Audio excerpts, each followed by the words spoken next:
Here at TRAX, we get a lot of comments and suggestions from you, our viewers, and we love the feedback.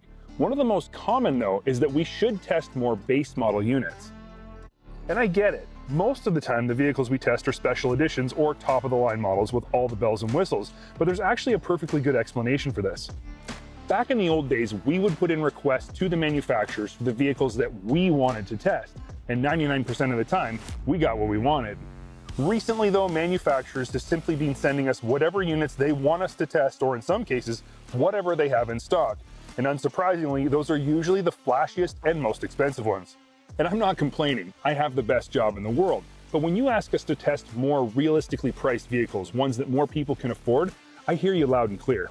Today, I'm testing a brand new Can-Am Commander Max. Now, I've tested other Commander units over the past couple seasons. Those were all high-end units, and I've always come away very impressed.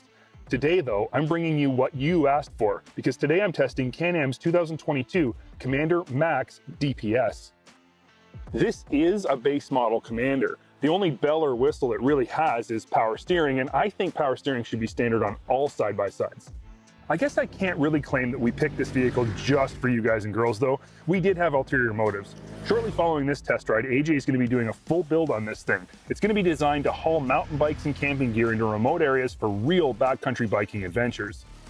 We picked the DPS model because we're going to be adding all kinds of cool parts to this thing anyway, and I really don't see any point in taking off expensive parts just to replace them with expensiver ones. So now you know the what's and why's, let's get on to the testing and find out whether or not a base model Commander can still provide the same level of utility and recreation as the higher end versions. The question we simply need to answer is this: do you really need all the fancy bling to have a great time off-road? To get started, let's take a look at what a Commander Max actually is. Now, the Max designation indicates that it's a 4-seater, and it is a 4-seater. But the actual classification of this unit would be a sport utility 4-seater. It's designed to both work and play and be great at both. And as the only other 4-seat sport unit to have a dumping cargo box, its main competition would be the General XP4. Both of these units have 1000cc engines making approximately 100 horsepower. They both offer on-demand 2- and 4-wheel drive with turf mode, and they both have a sizable and well-functioning dumping cargo bed. Some will say that the General was the first true sport utility side-by-side, and you can look at this two ways. The truth is, the original Commander with all of its flaws was designed to both work and play, which is the literal definition of the classification. But unlike the General, it was not based on a sport side-by-side platform. The General, on the other hand, was and still is based on a RZR platform, which is why it rides and handles so good at higher speeds. So you decide what matters more, the intention of the vehicle or the actual execution of it. None of us here at TRAX have much good to say about the original Commander, but this new version is very impressive. And it is based on a sport side-by-side platform, the Maverick Sport to be specific. Which means when speeds get higher, it rides and handles much like a Maverick Sport and nothing like the original Commander. In terms of creature comforts, the DPS model doesn't include any extras, yet it's still nicely appointed and very comfortable. The backseat is big enough to accommodate full-size adults, without even the tallest ones having to cram their legs into the footwells. I'm not going to say it's spacious, but it does work. I would estimate that at least 80% of people who buy a 4-seat sport utility side-by-side are buying for their family, which would consist of mom and dad and the kids.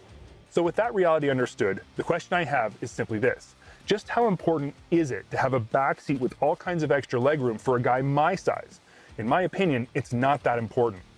What would be more important, again, in my opinion, would be whether or not smaller passengers can see their surroundings and get to take in the whole riding experience. I'm glad to say that all of my smaller test passengers reported that they had great sightlines from the back seat of this vehicle, which is a huge plus if you're buying a Max for your family. All 4 seats feature standard 3-point seatbelts. The rear grab handle is well positioned, but it's just bare metal, which means it would be cold to hold on to in cold weather, and if anything ever did happen, it would be a hard surface to bang your melon off of. Wrapping it in foam would make a lot of sense. One of the best standard features found on all Commander units is their doors. Now, these are listed as being half doors, but when I look at them, I seem to think of them more as 3/4 doors. They have rubber gaskets that do a decent job of keeping out mud and water. They open easily and close tight with very little rattling. They're finished on the inside and they look great. I can't say that these doors set the Commander above its competition because the General also has excellent doors. What I can say is that these are really nice doors that will keep you clean, dry, and safe. Under the hood of this particular Commander Max lies Can-Am's 976cc 90-degree liquid-cooled V-twin that produces approximately 100 horsepower. Now, even this base model includes multiple drive modes, which are Sport and Eco. The motor is the same as what's found in pretty much all Maverick, Trail, and Sport 1000 models.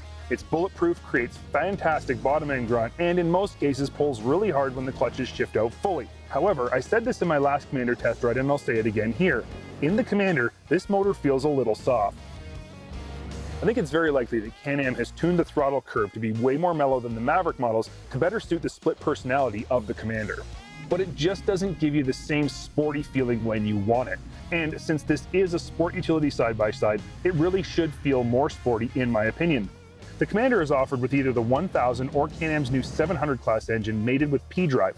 I haven't personally tested the 700 yet, so I can't comment on how it works, but it's going to be a slightly more affordable yet more than powerful enough option for a large portion of Commander buyers. In terms of driveline, the Commander mirrors the Maverick Sport. It features a high-low neutral reverse gearbox with park setting, mated to Can-Am's excellent quick response system CVT with electronic belt protection. From the gearbox, power is transferred to the wheels through a shiftable 4x4 system that includes turf mode out back and Can-Am's Visco-Lock QE or quick engagement front differential. It does not have an additional front diff lock setting.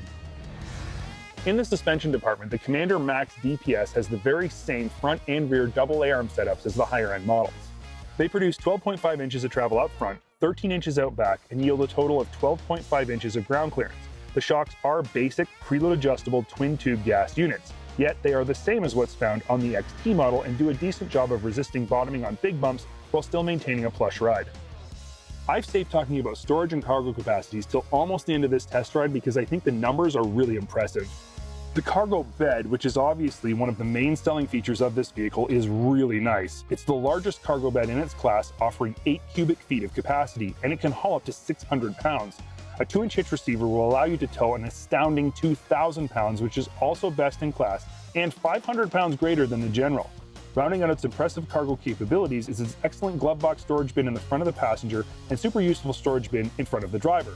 There are also 2 incredibly unique storage containers on either side of the bed if you remove the outer plastic.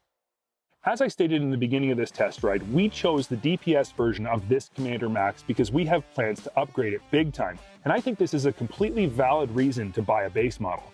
It doesn't come with fancy aluminum wheels, and while its 27-inch XPS Trail Force tires are good and get the job done, our intentions are to outfit the Commander with a new set of tires and wheels specific for our purposes. So why pay for the fancy factory wheels that will just sit in our garage? Similarly, it doesn't come with a roof, but we have one coming for it. So why pay for a stock roof when we're just going to replace it with a better one? The only feature this DPS model doesn't have that can't really be upgraded is its digital gauge. The base model Commander has the small 4.5-inch gauge instead of the bigger 7.6-inch display. Does this really matter though? To me, not really. This little gauge has all the information that you could ever possibly need, and while it is a little bit harder to read than the bigger gauge, it's not terrible at all. So what are my overall thoughts on the 2022 Can-Am Commander Max DPS? Is the overall riding experience as good as the higher-end models, or should you spend the extra money for an XT? The answer, of course, is that it all depends on what you plan to do with it, or more accurately, what you plan to do to it. But if you're the type of rider who will buy wheels and tires no matter what, and who's likely going to upgrade other things also, the DPS model makes more sense as far as I'm concerned. It does all the same things as the XT. All the base specs, including the shocks, are exactly the same. Buy the DPS and customize it to be exactly what you want it to be. That's what we're going to do, and that's exactly why I picked the DPS as a starting point for our build.